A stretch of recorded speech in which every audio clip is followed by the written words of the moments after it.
또 다른 하루, 또 다른 대규모 우크라이나의 공습이 러시아를 강타했고 이로 인해 블라디미르 푸틴은 수억 달러에 달하는 중요한 군사 자산을 잃었습니다. 크림반도는 다시 한번 우크라이나의 장거리 무기 공격 대상이 되었고 밤새 반도가 불길에 휩싸이며 레이더, 전투기 등 여러 군사 자산이 파괴되었습니다. 러시아는 여전히 자국의 군사 장비가 크림반도에서 안전하다고 믿는 것처럼 보입니다. 우크라이나는 그 생각이 틀렸음을 여러 번 입증했습니다. 우크라이나는 방금 푸틴의 막을 수 없는 무기 일부를 완전히 파괴했습니다. 이는 러시아가 모든 것을 잃었다는 의미입니다. 러시아가 최대한 힘을 과시하려는 시점입니다. 12월 18일 우크라이나가 크림반도 세바스토폴의 벨벡 공군 기지를 대규모로 야간 공격했습니다. 뉴스스카이는 우크라이나의 최근 장거리 타격을 보도한 여러 언론사 중 하나였습니다. 우크라이나 보안국 SBU의 알파 특수작전센터가 조종한 장거리 드론이 대부분의 피해를 입혔다고 밝혔습니다. 우크라이나는 이번 공격에서 미그-31 등 러시아 항공 자산을 겨냥했습니다. 이는 파괴된 러시아 장비 중 가장 중요하며 여러 레이더 시스템과 방공 부대도 포함됩니다. 그러나 이번 공격은 러시아의 감시와 공중 무기 제거에만 그치지 않았습니다. 우크라이나는 다시 한번 러시아의 막대한 재정적 피해를 입혔습니다. 이번 야간 공격으로 인해 크렘린이 크림 방어에 투자한 수억 달러가 불타버렸습니다. 하지만 우크라이나는 자국의 공습 성격과 규모에 대해서는 종종 말을 아끼고 있습니다. SBU는 12월 18일 새벽 성과를 자랑스럽게 여기며 공개하고 싶어하는 듯합니다. 이 조직은 텔레그램에 우크라이나 드론이 촬영한 듯한 공격 장면 정지 사진을 공유했습니다. 그리고 그들이 달성한 성과에 대한 요약도 함께 공개했습니다. 크림반도에서 오늘 밤 우크라이나 보안국 알파 특수작전센터의 장거리 드론이 일시적으로 점령된 크림반도 벨벡 군 비행장에서 러시아 방공 시스템을 성공적으로 타격했습니다. SBU는 드론이 파괴한 표적 목록을 공개하기 전에 드론이 파괴했다고 발표 추가했습니다. 앞서 언급된 마이지-31도 포함되며 SBU에 따르면 이 전투기는 최대 5천만 달러의 가치와 완전한 무장을 갖췄다고 합니다. 곧 우크라이나 공격을 위해 대기 중이었던 것으로 보입니다. 우크라이나 보안국 드론은 약 6천만 1억 달러, 상당의 내보 SVU 레이더 탐지 시스템 2대도 파괴했습니다. 판치르 SE 방공 시스템 2불에 제작비 1200만 달러도 함께 소실됐습니다. 마지막으로 우크라이나는 러시아 S400 방공 시스템의 92N6 레이더를 파괴해 3천만 달러 상당의 군사 장비를 추가로 없앴습니다. 러시아의 그날 밤 총 손실액은 약 2억 달러입니다. SBU는 크림반도에서 점령군의 주요 군사 및 물류 시설을 방어하는 방공 시스템을 파괴하기 위한 효과적인 작업을 계속하고 있다고 밝혔습니다. 이 계층형 시스템을 제거하면 크림반도에서 적의 방어력과 군사 능력이 크게 약화됩니다. 그래서 러시아는 12월 18일 새벽에 큰 금액을 잃었습니다. 하지만 푸틴이 크림반도를 방어하고 우크라이나를 공격하는 데 의존했던 군사 장비의 손실이 러시아에게 가장 큰 타격이 될 것입니다. 러시아가 무엇을 잃었는지는 이미 말씀드렸지만 우크라이나가 입힌 피해를 진정으로 이해하려면 왜 이러한 다양한 시스템들이 러시아에게 그렇게 중요한지 알아야 합니다. 그날 밤의 주요 타격 소식부터 시작하겠습니다. 바로 미그-31 전투기의 파괴입니다. 우크라이나 공격 보도에서 밀리타니는 미그-31에 집중했습니다. 이 전투기가 중고고도에서 공중 표적을 요격하고 파괴하도록 설계되었다는 점을 지적했습니다. 이는 이 전투기가 벨베크에 배치되어 자신을 직접 타격한 바로 그 종류의 무기를 파괴하기 위해 출격할 준비가 되어 있었다는 것을 시사합니다. 더 워존 TW-세델은 러시아 전투기 파괴를 보도했지만 미그-31이 완전 무장이었다는 우크라이나 보안국 주장에는 의문을 제기했습니다. 우크라이나는 피격된 미그-31이 완전 무장 상태였다고 주장하고 있습니다. TWZ 보도에 따르면 공개된 영상에서 미그-31 날개 아래 무장은 없지만 동체 아래 공대공 미사일을 탑재했을 가능성이 있다고 합니다. 하지만 앞쪽에 장착된 무장도 보이지 않습니다. 이 매체는 또한 이 항공기들이 미끼일 가능성도 배제할 수 없다고 전해됐습니다. 이 매체는 진짜 MiG-31 전투기라면 지난 몇 주 동안 벨벡 기지에서 간헐적으로 목격된 적이 있다고 언급했습니다. 이로써 러시아가 벨벡에서 잃은 두 번째 MiG-31 전투기가 되며 MiG-31의 전투 손실, 이 공식적으로 확인된 것도 두 번째입니다. TWZ에 따르면 러시아가 보유하고 있는 약 130대의 비축분 중에서 발생한 일입니다. 아미테크놀로지는 우크라이나 드론이 파괴했을 가능성이 있는 무기 종류에 대해 특히 더 많은 세부 정보를 제공합니다. SBU의 주장대로 미그-31이 완전히 무장되어 있었다면 말이죠. 러시아의 전투기는 장거리 비펠 R-332를 포함한 다양한 공대공 미사일을 탑재할 수 있다고 합니다. 이 미사일은 관성 항법을 이용해 극한의 거리에서 목표물을 타격할 수 있으며 폭격기나 B-52 스트라토포트리스 같은 대형 표적을 격추하도록 설계되었습니다. 러시아는 우크라이나가 전투기나 폭격기를 이용해 직접적인 공격을 감행할 경우를 대비해 미그-31을 크림반도에 배치해 두었을지도 모릅니다. 그동안 러시아는 미그-31에 단거리 R-60MK 미사일과 중거리 비즈나밭 R-40TD 미사일을 사용해 우크라이나의 드론과 미사일을 격추했을 수도 있습니다. 미그-31에는 800발의 탄약, 이 장전된 30mm 6연장 기관포도 탑재되어 있으며 분당 1만 발이 넘는 속도로 발사할 수 있습니다. SBU가 방금 격추했다고 밝힌 미그-31에 어떤 무기가 있었는지는 확실하지 않습니다. 무엇이든 격추했다면 우크라이나의 좋은 성과지만 미그-31은 러시아가 벨벳 기지에 배치한 주요 방공 자산일 수 있습니다. 아무리 강력한 방어 무기라도 주변의 목표물을 탐지할 레이더가 없으면 그 효용성이 크게 떨어집니다. 러시아는 우크라이나의 드론과 미사일을 미리 감지하려면 하늘 감시가 필요합니다. 그래서 우크라이나가 12월 18일 벨벳 기지 공격 때 일부 러시아 레이더를 의도적으로 타격한 것은 놀랍지 않습니다. 그것이 바로 네보 SVU로 이어집니다. 실제로 2대의 네보 SVU가 SBU의 드론에 의해 파괴되었습니다. 스카이는 이 레이더 복합체를 크림반도 러시아 방공망의 눈이라 부릅니다. 벨벳 기지 내 방공 시스템과 전투기 작전을 조정하기 때문입니다. 오딘은 그 이유를 설명하면서 네보 SVU가 네보 계열의 초고주파 레이더의 일부라고 지적합니다. 이 레이더들은 작전 구역 내 상공에서 일어나는 상황에 대해 ID와 SAMD 데이터를 제공할 수 있습니다. 이 시스템은 2004년 실전 배치됐습니다. 이 시스템은 다양한 정보 시스템을 갖추고 있어 아군 적군 식별과 능동 제모 억제 기능도 포함합니다. 오딘은 이 시스템이 최대 350km, 약 217마일에서 표적을 탐지할 수 있다고 말합니다. 또한 네보 SVU 한 대는 동시에 최대 100개의 표적을 추적할 수 있기 때문에 러시아의 방공 시스템이 우크라이나의 드론과 미사일 대량 공격에 대응하는 데 완벽한 선택이 될 것입니다. 네보 SVU는 러시아의 전투기와 방공 시스템이 이 표적들을 격추할 수 있도록 위치를 잡아주는 역할을 합니다. 하지만 이 레이더 단지 2대는 우크라이나 드론을 전혀 탐지하지 못한 것으로 보이며 결국 전장에서 제거당하고 말았습니다. 벨벳 기지에 이 시스템이 남아있는지 몇 대인지 알려지지 않았습니다. 만약 이 2대뿐이었다면 우크라이나는 벨벳 기지의 전투기와 방공 시스템을 완전히 무력화시킨 셈이 됩니다. 레이더 얘기하니 우크라이나가 12월 18일에 파괴한 건 네보 SVU만이 아니었습니다. 우크라이나 드론이 92N6E 레이더를 타격했는데 이는 S-400 방공 시스템의 핵심입니다. 이 레이더의 손실은 러시아에게 큰 타격이 될 수 있습니다. 왜냐하면 이 레이더를 잃으면 벨벳에 배치된 전체 S-400 포대가 교체되기 전까지는 적어도 정밀하게는 발사할 수 없게 되기 때문입니다.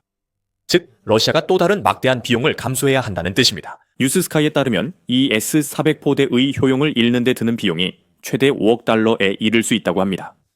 즉, 러시아는 값비싼 군사 장비를 놀리고 있는 것입니다. 92N6E 레이더 한 대가 작동 불능이 되자 아미 레코니션은 이 레이더의 역할을 설명했습니다.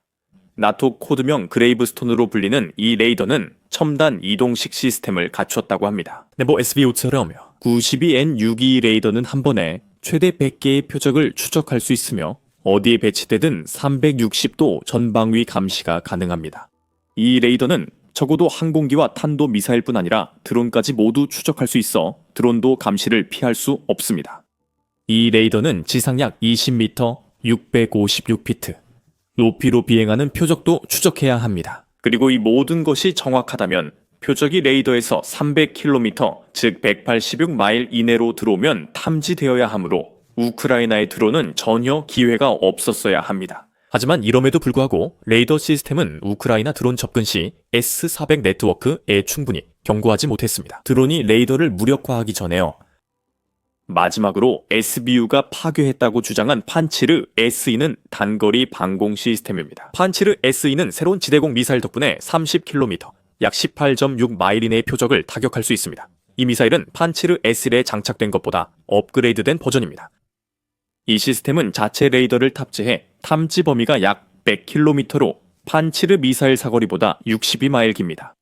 핵심은 레이더 추적, 미사일 파괴입니다.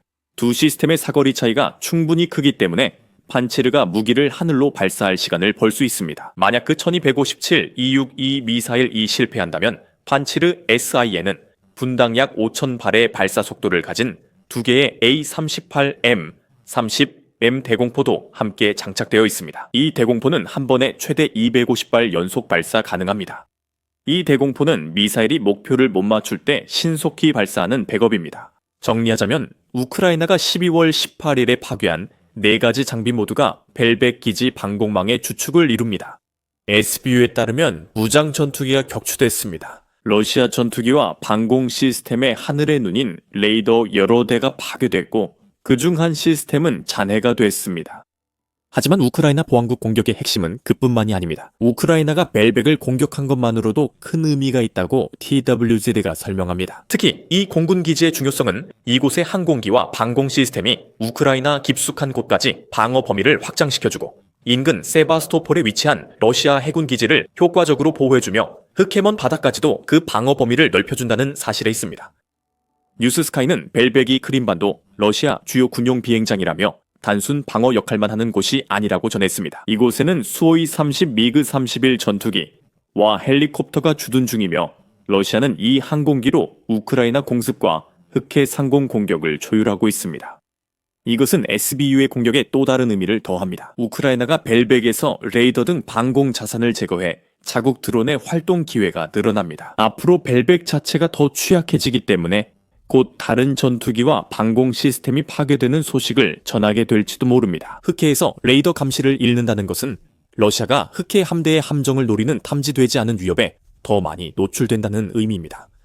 그리고 그렇지 않더라도 함정들입니다. 우크라이나는 벨벳 레이더 감시의 빈틈을 이용해 벨벳을 1차 방어선으로 의존하던 크림반도의 다른 지역에 더 많은 드론을 보낼 수 있습니다. 게다가 우크라이나가 러시아 영토 공습 능력을 제한할 수 있는 모든 일은 바람직합니다. 영국 상원 도서관 보고에 따르면 10월 5일부터 10월 12일까지 단 일주일 동안 러시아는 우크라이나의 92발의 미사일과 거의 1,400발의 활공폭탄을 발사했습니다. 과라 미디어에 따르면 2025년 첫 11개월간 러시아가 우크라이나에 활공폭탄 44,000발을 투하해 하루 평균 130발에 달했습니다. 물론 이들 탄약 중 소수만이 벨벳에서 발사된 것입니다. 하지만 SBU의 공격으로 인해 우크라이나를 겨냥했던 수십 발의 미사일과 활공폭탄조차 더 이상 발사될 수 없다면 이는 전쟁에 시달리는 우크라이나 민간인들의 부담을 덜어주는 셈입니다. 이번 공격이 러시아 방어에 미친 영향에 관해서는 한 번의 대규모 공격이 앞으로 더 많은 공격의 문을 열었을 수도 있습니다. SBU가 이번 공격을 어떻게 성공했는지 우리가 아는 정보를 살펴볼 만합니다. SBU는 구체적으로 한 일을 밝히지 않고 텔레그램 게시물에서 피해 상황만 자세히 설명했습니다. 뉴스스카이는 벨벳 기지 사건의 대략적 타임라인을 제공했습니다. 이것은 SBU가 공격을 가능하게 하기 위해 따랐던 전략에 대한 아이디어를 우리에게 제공합니다. 이 매체는 SBU가 러시아 방공 요원들이 공격을 예상하지 못할 가능성이 높아 작전을 한밤중에 진행했다고 전했습니다. 어둠을 이용해 우크라이나 보안국 드론들이 수백 킬로미터를 날아 벨벳에 도착하며 야간 순찰을 피했습니다. 그 과정에서 우크라이나는 목표물을 특정한 순서로 타격하는 것도 신경 썼습니다. 내부 SBU 레이더는 탐지 범위가 넓어 가장 먼저 파괴된 것이 합리적입니다. 그 레이더들은 아마도 SBU의 드론이 접근하는 것을 포착했을 수도 있지만 만약 그랬다 해도 이미 너무 늦은 상황이었습니다. 레이더가 무력화된 후 드론들이 목표까지 더 명확한 경로를 확보했습니다. 그 다음에는 그레이브스톤 레이더가 무력화되었고 이는 벨벳의 S-400이 더 이상 위협이 되지 않게 되었음을 의미합니다. 전체 대공포대가 눈이 멀었습니다. 이 한 번의 타격으로 발사에도 하늘로 무작정 쏠 수밖에 없었습니다. 그 후 판체르 SE가 다시 격파되었습니다. 이것이 논리적인 다음 목표였습니다. 앞서 이 방공 시스템에는 자체 내장 레이더가 있다고 언급했습니다. 따라서 그것을 파괴한다는 것은 벨벳에 남아있던 우크라이나 드론을 탐지할 수 있었던 마지막 장비를 파괴하는 것이기도 했습니다. 길이 열리자 우크라이나가 러시아 미그 31을 타격했습니다. 뉴스스카이 보도에 따르면 폭발로 전투기는 제로 변했습니다. 우크라이나가 성공적으로 공격한 뒤 러시아 당국이 드론 격추를 주장할 것이라 예상할 수 있습니다. 또한 실제로 아무 일도 없었다고 주장할 수 있습니다. 뉴스스카이 보도에 따르면 지역 당국이 공격 격투회 등 모호한 알림을 내보내는 일이 실제로 있었습니다. 벨벳 기지가 불타는 중에도 러시아 국방부는 침묵했습니다. 아마도 그 이유는 크림반도에서 가장 정당한 군사 목표 중 하나에 대한 우크라이나의 공격을 크림반도 민간인에 대한 테러 공격으로 왜곡할 수 없기 때문일 것입니다. 그런 일은 없었으니 국방부는 아무 일도 없던 척하며 벨벳 기지 인근 주민들만 12월 18일 폭발과 화재를 알게 되길 바라는 듯합니다. 우크라이나는 2014년 푸틴이 무력 합병한 크림반도에서 점령군을 몰아내는 작전을 이어가며 러시아 군대에 또다시 성공적으로 타격한 것에 만족할 것입니다. 이번 공격도 우크라이나가 크림반도에서 여러 차례 감행한 공격처럼 푸틴의 불법 점령지 장악력을 더 약화시킵니다. GSI는 전쟁 내내 우크라이나가 크림반도 전략을 점진적으로 확대해왔다는 점을 지적합니다. 처음에는 크림반도에서 출항하는 흑해 함대 선박을 상대로 한 산발적인 공격으로 시작했지만 이제는 우크라이나가 벨벳과 같은 표적을 타격해 러시아의 방공망을 파괴하는 수준으로 확대되었습니다. 우크라이나의 크림반도 전략은 전쟁 승리를 보장하진 않지만 점진적 압박으로 러시아의 우크라이나 공격을 저지하고 있습니다. GSI는 목표가 먼저 크림반도의 물류 거점으로서의 기능을 제한하는 것이었으며 우크라이나가 이제 그 목표를 달성했다고 말합니다. 크림반도를 겨냥한 공습의 지속적인 협조 작전은 러시아가 크림반도에서 철수하도록 강요하기 위해 설계된 것입니다. 이로 인해 흑해 러시아 방공망이 붕괴됩니다. 반도에서 우크라이나 본토 공습을 막는 것 외에도 우크라이나가 두 번째 목표를 이루려면 아직 멀었습니다. 6월 유로마이단 프레스에 따르면 크림반도는 푸틴의 주요 약점 중 하나입니다. 우크라이나는 이 반도를 전략적으로 무의미하게 만들어야 합니다. 적어도 16만 명에 달하는 러시아 군인들이 그곳에 주둔하고 있지만 우크라이나 본토로 이동할 수 없기 때문입니다. 우크라이나의 흑해 함대 조치로 크림반도는 러시아 군사 자산의 황무지가 되어야 합니다. 아마도 푸틴이 크림반도를 계속 점령하는 것이 더 많은 문제를 일으키고 분명히 그 가치보다 훨씬 더 많은 비용이 든다고 생각할 정도일 것입니다. 피터 디킨슨이 우크라이나계 캐나다인 연맹이 공유한 1월 기사에서 가장 잘 표현했을 것입니다. 우크라이나계 캐나다인 연맹에 따르면 모스크바는 크림반도의 악화되는 안보 상황을 부정하며 여전히 이곳을 안전한 휴양지로 홍보하고 있습니다. 하지만 현재 우크라이나의 공세가 계속해서 탄력을 받는다면 크렘린은 이러한 평상시와 같은 접근 방식을 포기할 수밖에 없을 것입니다. 크림반도에서 러시아의 점령이 위협받고 있음을 인정해야 합니다.